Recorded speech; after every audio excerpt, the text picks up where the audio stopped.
చిన్నచింతలపల్లి మండలం లక్ష్మపూర్లో కొల్లాఫారం ముందు నిరసన వ్యక్తం చేస్తున్న యువకులు పెద్దతోట వద్దనున్న పౌల్ట్రీ ఫారంను సందర్శించి అక్కడి నుంచి వస్తున్న మురుగువాసన గురించి వెంకటేశ్వర హెచరీస్ పౌల్ట్రీ సూపర్వైజర్తో మురుగువాసన రాకుండా చూడమని రెండవసారి చెప్పారు.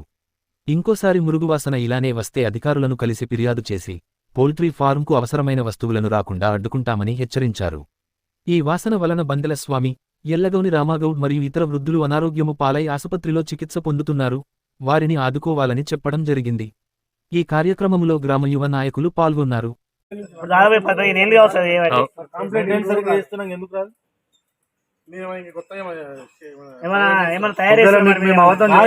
ఈవినింగ్ 7 o'clock మా ఊరికి రండి, లేకపోతే కరెంట్ ఆఫీస్ కూడా కూర్చున్నాం. ఫస్ట్ కరెంట్ బంద్ చేపిస్తాం.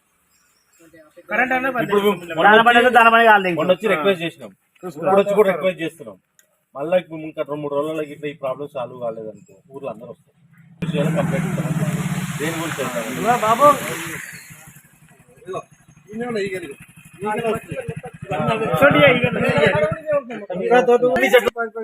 భావన news channel. Please like, share, subscribe.